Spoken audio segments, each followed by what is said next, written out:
제가 평생을 걸쳐서 연구를 하면서 또 항상 마음에 두고 있었던 건데요. 이게 사실 저 창조적 축척입니다. 제가 만든 말은 아니고 뭐 서울대 이정돈 교수가 책에서 쓴 말인데 저는 뭐 비슷하게 어떤 그 기반 위에서 하나씩 위로 쌓아가는 그런 개념으로 갖고 지금까지 저희 그 모든 그 리서치 액티비티를 갖고 왔는데요. 저희가 이제 30년을 제가 이제 교수 생활을 하면서 연구 생활을 하다 보니 예전에 처음에 이 시작할 때와 그 나중에 30년 후에 하고는 굉장히 그 다르거든요. 근데 우리나라에서의 경우에는 특히 이런 그 창조 축척에 대한 문화가 굉장히 적다고 생각을 합니다. 그래서 이런 시행착오를 거치고 경험과 지식을 축적하고 숙성시키는 이런 축척을 하지 않으면은 이게 맨날 다시 리뉴하는 거거든요. 리뉴. 그래서 리셋하고 리뉴하기 때문에 특히 저도 이제 정부에서 3년 있어 보면서 그 정책하시는 분들은 그 자리에 있을 때 하고 바로 나갑니다. 그리고 그 다음 살에 오면 다시 또 새로 시작하고.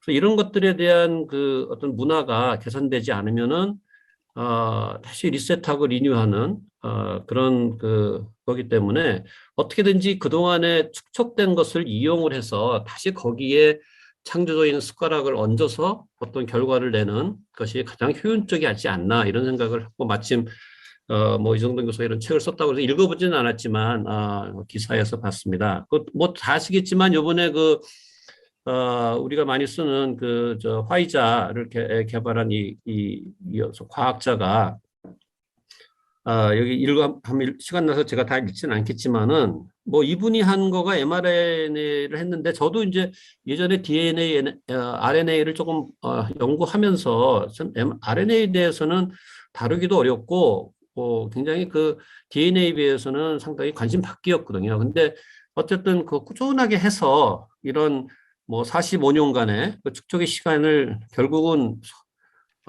이 헌신을 해갖고 지금은 뭐 전 세계에 뭐 수많은 사람을 살리는 그런 결과를 갖고 왔습니다. 그래서 이런 것들에 대해서는 우리가 어떻게 평가를 할 것이냐, 또 우리나라에서도 이런 그 사례를 만들어 내는 게 좋겠느냐 이런 좀 고민도 필요하다고 생각을 합니다.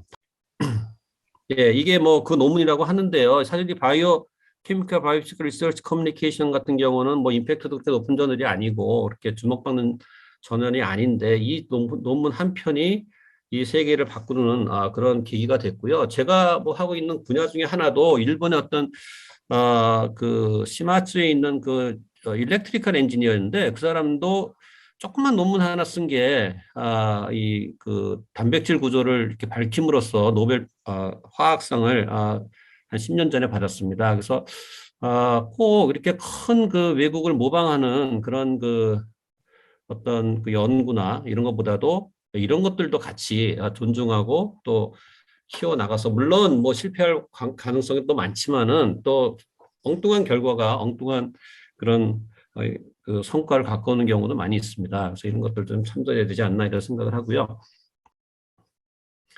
그래서 아까 말씀드린 대로 저는 이제 과학난제와 사회난제가 뭐냐. 그래서 저는 이제 과학난제 따로 사회난제를 따로 봤기 때문에 지금 여기에 있는 것들은 뭐 제가 제 짧은 지식으로 이렇게 생각하는 수학에 대해서 잘 모르겠고요. 뭐 물리 예전에 그 슈퍼컨덕티비티가 잘 되면은 거의 저항 없이 모든 전기를 지금보다도 뭐 10분의 1만 있어도 다 해결이 되는 그런 거가 제가 대학원 때 들은 얘기인데 지금까지 어느 정도 그 진전이 될지 모르겠지만 이런 것들이 있고 뭐 생물, 화학 뭐 여러 가지가 있는데 결국은 요새는 맨 끝에 이게 이제 융합이 돼야지 제대로 된 결과가 나오기 때문에 저희가 그래도 이런 과학 난제와 사회 난제의 어떤 그 키워드 정도는 좀 이렇게 정리를 하고 저희가 공유를 하는 게 좋지 않나 이런 생각입니다. 제가 뭐 제일 잘 아는 분야가 ESG 환경 에너지이기 때문에 이게 최근에 토픽을 보면은 당연히 이제 탄소 중립 기후 변화 이런 것들이 제일 많이 많이 얘기되고 있고요. 그 다음에는 이제 리뉴어블 관련돼서 리뉴어블 에너지. 그 다음에는 항상 있는 것이 이제 전 세계적으로 물 부족에 대한 거. 그 다음에 뭐 넷플릭스에서 고요한 바다 봤는데요. 정말 그 엉터리 같은 그 과학적 지식이라고는 완전히 0이 되는 그런 거를 제작을 했더라고요. 그래서 저는 초창기에 봤는데 나중에 혹평을 받고 하여튼 뭐 이거와 그다음에 이제 그 클린 에어 미세먼지 관련이겠죠. 뭐 이런 것들. 그다음에 이제 정말 중요한 것들이 이 웨이스트 매니지먼트입니다. 그래서 이런 부분, 그 다음에는 이제 코로나도 관련이 있지만 원 헬스 부분, 원 헬스라는 거는 휴먼, 애니멀, 그 다음에 그 인바이러먼탈 에콜로지가 같이 긴밀히 연관되어 있다 이런 겁니다. 그래서 이런 부분에 대한 것이 지금 중요한 카테고리, 그 다음에 키워드가 된다고 말씀드리겠습니다. 요새는 이제 그 논룩업이라는 그 넷플릭스에서 이제 뭐 지금은 이제 2, 3위로 밀렸지만 여기 보시면 이제 혜성이 뭐 지구에 부딪혀서 이렇게 지구가 멸망하는 그런 얘기입니다. 그래서 이 과학자가 그렇게 이제 혜성이 날라온다고 얘기를 하고 있는데 이것도 이제 폴리틱스에서는 그 거기에 맞게 이렇게 하다 뭐 그런 약간 블랙 코미디 같은 얘기입니다. 그래서 그 지금 코로나도 그렇고요. 그 어떤 게 정말 트루스인지에 대해서도 우리가 저기 그 제대로 파악하지 못하는 게 이제 사회 난제와 과학 난제는 어느 정도 이제 성립이 되더라도 사회 난제를 해결하는 굉장히 어려운 문제가 아닌가 이런 생각을 하고요. 뭐 안 보신 분은 꼭 보십시오. 근데 거기서 우리나라의 위상이 그 오징어 게임 이후로 그런 건지 얼마나 저기 그 올라갔냐면 상당히 많은 그 여러 편의 그 한국 그 장면들이 나옵니다. 옆에 조계사 나오고요. 밑에 이게 서울역 나오고 하여튼 참 그 한국의 위상이 굉장히 높아지고 있다. 반면에 지금의 사이언스는 폴리틱스와 상당히 좋건 싫건 연관되어 있다. 이렇게 보시고요. 그러니까요. 간단간단 보시고요. 다음. 예, 이 지속 가능한 발전은 뭐 오래전부터 이렇게 얘기가 되어 있는데 서스테이너블 디벨롭먼트라는 거는 결국은 환경과 예전에 뭐 환경만 주로 이콜로지 차원에서 얘기를 했는데 이제는 사회, 경제, 거버넌스 해서 ESG죠. 그래서 같이 해서 이제 중요하게 됐고요. 그게 이제 기후변화 감축이라든지 기후변화 적응, 그다음에 다른 인바이러먼탈 한 요소들이 있고요. 그것이 이제 저탄소로 가다가 기후, 그다음에는 녹색, 사회 환경에서 지속 가능한 이렇게 이제 범위를 넓혀가는 그런 그 개념입니다. 그래서 참고하시면 되겠고요. 환경이라는 거는 좁게 보면은 이제 왼쪽입니다. 그래서 UNEP에서 자연환경은 물리계와 생물계에서 물리계는 다 아시다시피 대기, 계, 그다음에 수계, 토양계 이렇게 나눠져 있고요. 생물이라는 게 있고 이 물리계의 그 물, 대기, 토양은 이 생물계와 합쳐서 생물권이라고 하죠. 그래서 보통 통상 이렇게 이제 정의를 하고 있는데 실제 다른 이제 정의는 오른쪽으로 보시면은 뭐 현상적 자연환경, 인공학력, 그래서 인식영역, 영향영역, 그다음에 문명 및 문화영역 이런 식으로 해서 새로운 그 환경 구성 요소에 대한 분류 방법을 제시하고 있습니다. 그래서 이런 것들을 보면은 결국은 예전에 비해서는 훨씬 기존의 환경에 대한 그 정의와 구분이 이제는 그 사회 문화적으로 통합이 돼서 같이 가는 그런 그 방향으로 트렌드로 가고 있다 이렇게 말씀드리겠습니다. 예, 그리고 이제 기후변화는 뭐 기후변화가 없다는 사람도 사실 있습니다. 그래서 이런 것들도 뭐 소수 의견으로서 우리가 과학자로서는 항상 존중을 하는데요. 어쨌든 기후변화에 따른 그 팬데믹을 보면은 거의 같게 이렇게 올라가고 있습니다. 그래서 기후변화가 많은 생태계의 어떤 문제를 일으키고 그에 따른 이제 보시면은 뭐 HIV, 에이즈부터 해갖고 여러 가지 어, 뉴모닉 플래그, 그다음에 사르스 이런 것들이 다 같이 지금 계속 증가하고 있는데요. 그래서 환경적인 요소가 이런 팬데믹에 굉장히 크로즈하게 된다는 그런 그 주장이 있고 상당히 타당한 것으로 보이고 있습니다. 예, 그래서 기후 인식 변화도 이게 점점 넓어져서 처음에 92년에 처음 기후 변화 협약을 체결을 했고요. 그다음에 교토 정서 잘 아실 겁니다. 그래서 97년에 했고 2007년에 간신히 이제 보고서들이 나오는데 그다음에 유명한 파리 협약도 2015년. 그래서 이제 탄소 중립의 시대라는 거가 이제 최근에 작년부터 이렇게 얘기가 되고 있고 그래서 이제 목표는 지구 온난을 1.5도 이하로 낮추자. 1.5도가 넘어가면은 제왕 수준으로 간다 이런 것들이 이제 보고서가 나오고 이제 목표로 하고 있습니다. 예, 뭐 산업전 배출 현황이고요. 뭐 전력 난방용이 제일 CO2를 많이 배출하죠. 예, 그다음에 이제 문제는 이제 우리가 잘 모르는 것 중에 하나가 농업 분야인데 농업에서 이 에그리컬처에서 하는 온실가스 배출이 어마어마하게 많습니다, 사실. 그래서 왜냐하면 거기에 나오는 메테인이라든지 그런 것들이 워낙 CO2보다 훨씬 이 강도가 세기 때문에 농업 분야에서 그 특히 보시면은 이제 뭐, 뭐 장내 발효는 당연히 이제 메탄이 나오니까는 이제 뭐 많지만 뭐 벼는 뭐 벼가 그렇다고 해서 또 CO2 때문에 벼 농사할 수 없으니까 여기서 이제 문제가 되는 게 화학 비료하고 가축분뇨 처리 뭐 이런 부분입니다. 그러니까 가축에 대한 그 축산에 대한 것들이 어마어마하게 많은데 이제 점점 생활 수준이 높아지면서 고기를 많이 먹기 때문에 이런 현상이 나타나고요. 그래서 어떻게든지 기후변화 쪽으로는 우리가 축산을 좀 줄여야 되는데 이게 또 그 축산협회라든지 농림부나 이런 데에서는 상당한 예민한 문제이기 때문에 건드리지를 못하고 있습니다. 그래서 이제 그나마 나오는 것이 대체육이고 이 대체육이 얼마만큼 완벽하게 그 실적 고기를 저기 대체하느냐 이런 것들이 뭐 이런 것도 일종의 그 사회 난제, 과학 난제가 될 수 있습니다. 꼭 과학 난제라고 해서 무슨 뭐 소립자를 연구하고 무슨 뭐 빅뱅을 연구 이런 뿐만이 아니라 정말 이게 과학적으로 아주 똑같은 맛에 그 고기를 대체할 수 있는 이런 대체육만 만들어도 이 상당한 부분의 그 동물 윤리적인 문제는 또 차지하더라도 기후 변화에 대한 그 상당한 부분을 해결할 수 있는 그런 게 된다고 이렇게 보시면 되겠습니다. 그러니까 여러분들 우리가 생각하는 것보다는 상당히 다양한 분야의 그 과학 난제와 사회 난제가 결합이 된 그런 난제들이 있다 이렇게 보시면 되겠습니다.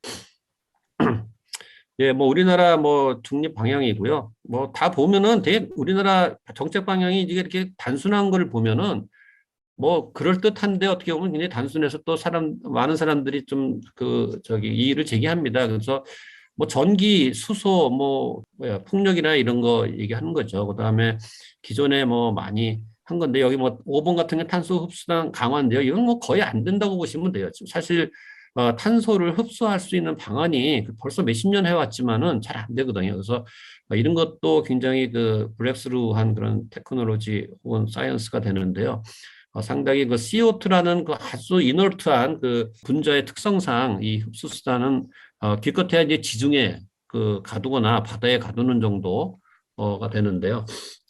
굉장히 중요한 그런 그 난제라고 생각합니다. 예, 그 다음에는 이제 코비드 같은 것이 이렇게 옴으로써 여기에 또 많은 그 과학 난제와 사회 난제가 이제 문제들이 이제 이렇게 되는 거죠. 그래서 어떻게 보면은 이런 팬데믹이라든지 이런 어떤 위기가 왔을 적에 사실 그 난제들이 생기고 그다음에 과학이 거기서 또 굉장히 발전하는 그런 뭐 역사적으로나 뭐 현재도 그렇게 그런 상황입니다. 그래서 뭐 코비드 효과는 뭐 확실하게 그 이제 여기 N2 농도를 보시면은 바로 직전하고 직후가 이렇게 큰 차이를 보이고 있고요. 그 중국에서 얼마나 오느냐.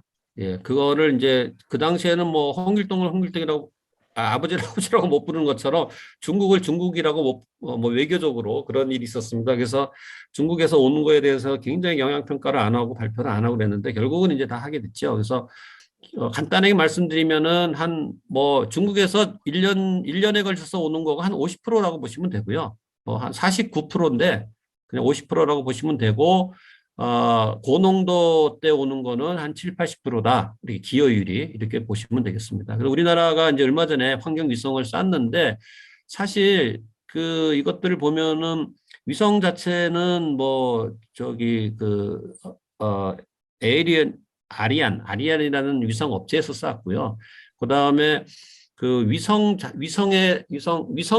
이제 그 항우연에서 만들긴 했는데 제일 중요한 거기에 들어가는 센서들 그런 것들은 또 전부 외국 기술입니다. 그래서 상당히 국산화도 하지만 그 뭐 없으면 안 될 그런 우리가 아직 그 기술력이 좀 부족한 부분들이 있고요.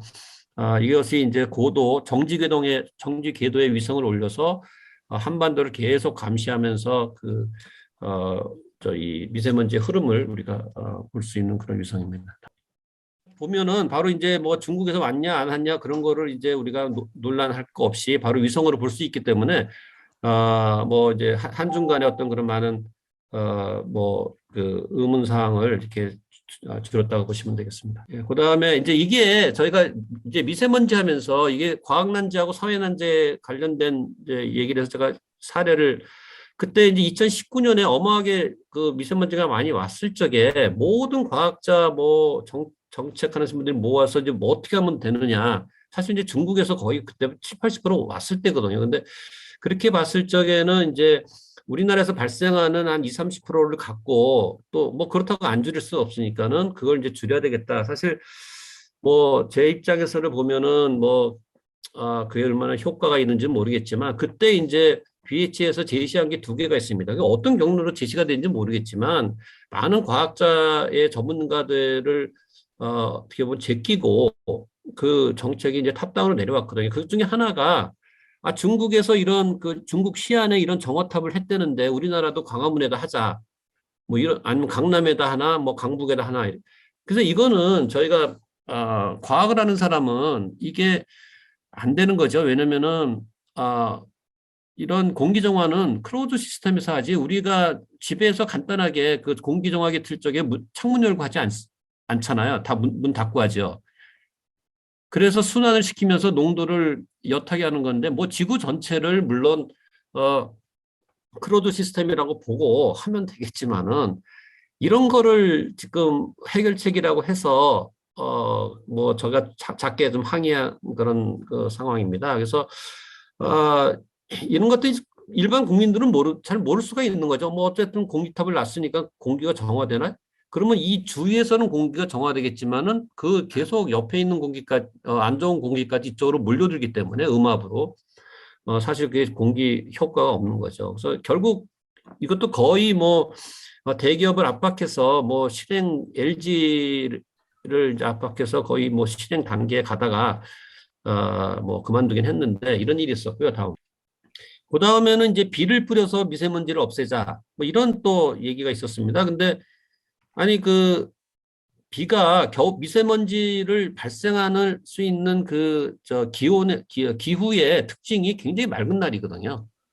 근데 그때 그때 이제 시드를 뿌려갖고 비를 뿌리면 폭우가 와야지 미세먼지가 씻겨 나가는 건데 이때 내리는 그 아주 미세한 그 뭐 설사 뭐 가랑비가 온다고 친들 그게 이제 미세먼지를 씻겨 내려오는 거는 말이 안 되는 거죠. 근데 이것도 거의 뭐 기상청에서 뭐 상당한 예산을 들여서 검토하고 실행을 하고 이런 상황이 있었습니다. 그래서 아까 제가 그 돈룩업에서 보는 것처럼 이런 사회적 난제가 왔을 때도 너무 폴리틱스가 이 전문가들의 를 중요시하지 않고 하는 그런 일들이 있었다. 뭐 일부 사례지만 지난 일이니까는 제가 이렇게 말씀을 드리겠습니다. 그 다음에는 이제 사실 이제 국가에서 제일 중요한 거 제가 개인적으로 한국에서 제일 중요한 것 중에 하나고 전 세계에서 중요한 거가 폐기물입니다. 사실 우리는 이 경제학자들의 보면은 경제학들이나 정치인들의 그 목적은요 항상 발전하는 거죠. 경제적으로 성장하고 GDP 올라가고 그런 거지만은 과학적으로나 보면은 그 똑같이 거기에 폐기물 생기는 거든. 물론 CO2가 생기는 거고 당연히 그거는. 그다음에 이 엄청나게 많은 이 폐기물에 대한 테크놀로지는 굉장히 로우 테크놀로지입니다. 한 2, 30년 동안 변하지 않은. 그래서 무슨 일이 생기냐면은 이 아래에서 보는 이런 쓰레기를 이제 트럭에 싣고 가다가 적당한 빈터 있으면 갖다 붓고 이런 일들이 아주 비재하거든요. 그래서 뭐 거창한 사회 문제도 난제도 있지만 폐기물을 어떻게 정말 이마런탈 프렌들리 처리를 할 것이냐에 대한 것도 하고요. 저희가 비닐봉지 뭐 페트병이 다 분리수거하잖아요. 저희 원칙은 그렇습니다. 이게 지금 코로나처럼 우리가 국민이 많이 협조해서 이렇게 이 상황까지 버티고 있는데 폐기물도 이 집에 가정주부들이 어마어마하게 이 노력을 해서 이게 지금 그나마 분리수거를 하고 있는데 일부는 제가 상당 부분이지만 사실 일부라고 말씀드리면 다 분리수거한 걸 다시 다 합쳐갖고 처리를 갖다 이런 식으로 버립니다. 그거 알면은 정말 굉장히 화가 나는 거죠. 이런 일도 벌어지고 있다 이렇게 아시면 되겠고요. 예, 그리고 이게 소각을 해야 되는데 소각은 이제 이게 어떻게 보면은 원전하고 같은 문제입니다. 소각이 물론 안 좋죠. 왜냐면 이제 CO2가 나가고 뭐 유해 물질. 근데 결국은 매립은 더 안 좋을 수가 있거든요. 그래서 환경제 운동한 사람들은 이제 소각을 하지 말고 굉장히 반대를 하는데 결국 이런 것들도 원전처럼 테크놀로지로 해결을 해서 그거를 그 안 좋은 것들을 해결을 하는 쪽으로 나가야지 그 예전에 그 테크놀로지 갖고 무조건 반대하고 하다 보니까는 결국 아까처럼 이렇게 오히려 불법 처리들 그것들이 너무 많아지고 그래서 작년 그 10년 동안 소각성이 한 개도 안 늘었어요. 쓰레기는 엄청나게 늘었는데 이런 일들이 생겼다 이렇게 보시면 되겠습니다. 그다음에 그 이제 마지막으로 그 야생 동물이 이제 결국 코로나도 뭐 박쥐에서 그 뭐 야생에 있는 박쥐 갖고 와서 그 중국 사람이 먹다가부터 시작이 됐는데요. 야생동물 유래 인수 공통 감염병이라고 하는 이런 것들이 보통 문제가 아닙니다. 그래서 아까 얘기한 원헬스, 야생동물 생태계, 가축, 인간, 건강에 모두 연결돼 있다. 그래서 이거 뭐 시간 되시면 한번 이 책을 읽어보시기 바라겠습니다. 한글로 번역된 책도 있고요. 그래서 이게 이제 앞으로는 원헬스라는 개념이 굉장히 중요하다. 예, 그래서 결국은 이제 우리나라도 코로나와 동시에 ASF가 발생을 했습니다. 그래서 뭐 잘 모르시겠지만 코로나가 2019년인가요? 뭐 2월인가 생겼는데 ASF도 그대로 2019년 2월에 생겼어요. 거의 같은 시. 그리고 없어질 뻔하고 계속 그러다가 지금 코로나도 쫙 올라갔다 내려가다 그러잖아요. 아직도 ASF 똑같습니다. 그러니까 이거는 이제 그 돼지 바이러스고 코로나는 이제 사람 바이러스인데 그렇게 방역을 많이 하는데도 안 없어지고 계속 가고 있는데요. 차이는 뭐냐면은 ASF는 돼지한테 걸렸다 그러면 거의 90%, 99% 치사율입니다. 다행히 이제 코로나는 한 3, 4% 되나요? 예, 그래서 이런 상황이고 발생을 했고요. 그래서 결론을 이쪽에 왼쪽에 그 서부 쪽에 있는 그 돼지 농장은 다 40만 마리를 매립 처리를 했습니다. 그래서 이제 그 매개체가 멧돼지로 보고 있기 때문에 거의 그 강화도서부터 저기 고성까지 철책을 2중, 3중으로 쳤어요. 멧돼지 못 내려오게. 어마어마한 예산을 썼죠. 그런데도 불구하고 이제 몇 마리씩 나와서 이제 밑에도 조금 발생을 했는데요. 이런 그 어마어마한 노력을 하고 결국은 멧돼지가 이 사이에서는 거의 멸종을 했습니다. 그러니까 이제 자연 환경적으로도 이게 과연 좋은 일이냐. 근데 이런 그 ASF가 결국 사람으로 전이가 되는 확률도 있지 않냐. 이런 거에 대한 연구가 굉장히 중요한 연구라고 그렇게 생각을 합니다. 예, 그래서 뭐 이런 건 참고하시고요. 다른 과학기술이나 제도 같은 것도 보면은 예전에 저처럼 뭐 예전부터 이렇게 있던 경우 보면 다시 그거를 그냥 갖다 쓰는 경우도 있고 똑같은 얘기를 같이 하는 경우도 있고 그런 거면 안타깝습니다. 그래서 우리가 시행과 착오에 대한 그 레슨은 확실하게 정리를 해서 그다음에 다시는 그 뭐 첫 번째, 두 번째 정도의 그 시행착오는 충분히 뭐 정말 교육이 된다고 생각을 하는데 실제적으로 우리나라에서는 똑같은 일을 뭐 9번, 10번 시행착오 뭐 과학적인 분야가 아니라 그런 게 있었으면 안타깝다 이렇게 말씀을 드리겠습니다. 예, 이상입니다.